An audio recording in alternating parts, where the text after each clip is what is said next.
금매로 나왔대. 어때요? 사요 말아요? 단독주택 부지처럼 잘라가지고 사기를 친 거예요. 사기만 안 당하면 땅값은 절대 안 내려가거든. 건축물을 지을 수 있는 땅은 그러니까 개발 호재가 실현되고 또는 착공되고 투자해도.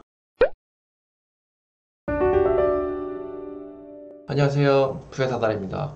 오늘은 토지 전문가들이 꼽는 3가지 공통 노하우 설명드리고자 합니다. 제가 토지 투자를 한 번도 안 했다고 하지만 건물을 사는 것 자체가 토지 투자에 대한 행위예요. 건물을 사면서 그 건물이 위치한 땅을 분석을 하게 되거든요.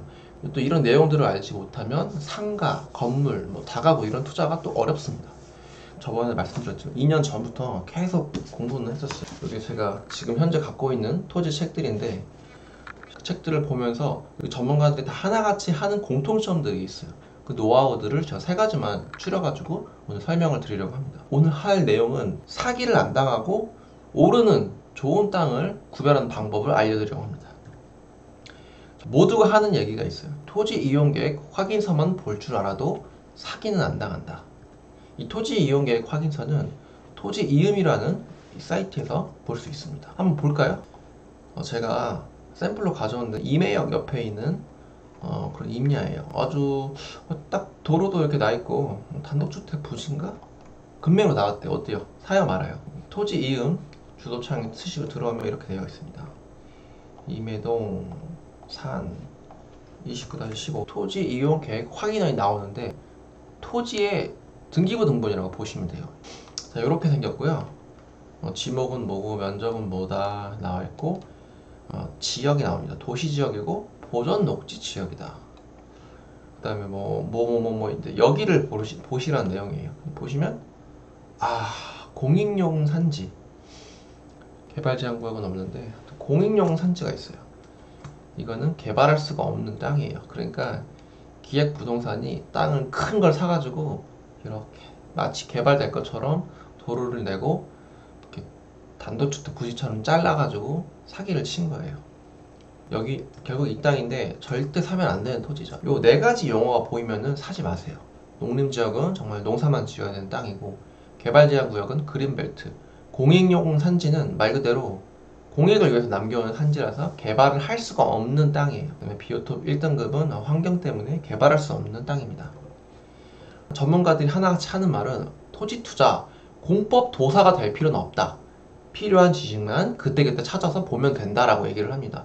특히 경매 물건을 볼 때도 그렇게 하고 있습니다. 제가 좋아하는 유튜버분 중에 부동산 공화국이라고 그 채널이 있는데 그분이 하시는 말이 사기만 안 당하면 땅값은 절대 안 내려간다. 근데 그게 맞는 말인 게 땅은 부증성이 있습니다. 땅은 더 이상 증가하지가 않아요. 전쟁을 해서 뺏어오지 않는 한 우리나라 국토는 한정되어 있어요.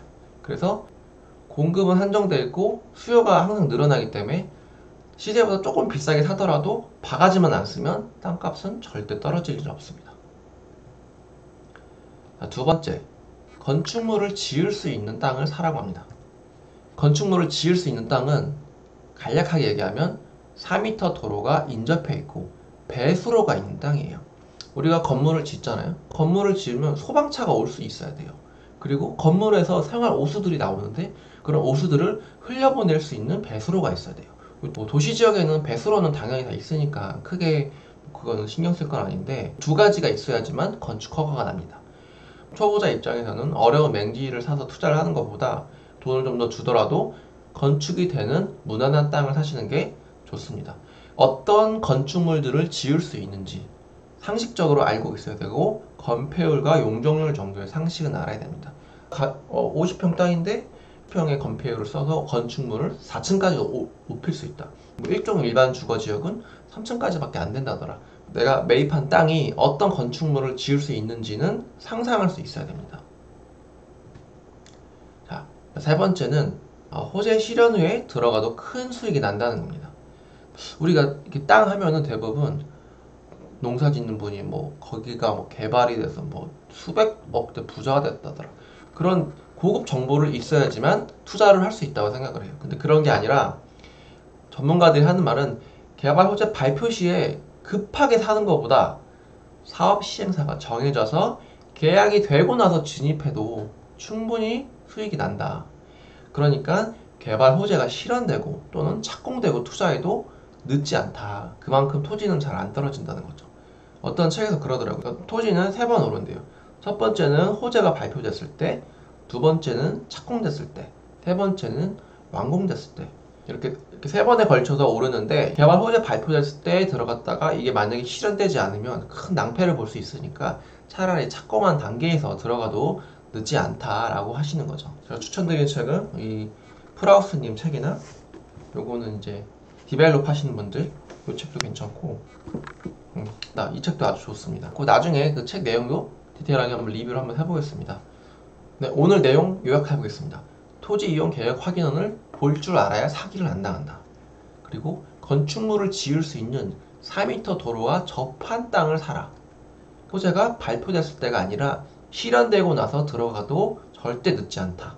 네, 오늘 토지 전문가들 공통 노하우 3가지 살펴봤고요. 한 가지 제가 안 넣은 게 있는데 토지 투자가 반드시 꼭 큰 돈이 필요한 건 아니라고 합니다. 경매라든가 지분 경매 투자를 하면 1000만 원대로도 토지 투자를 하실 수 있다고 하네요. 그래서 저도 요즘 열심히 알아보고 있는 중입니다.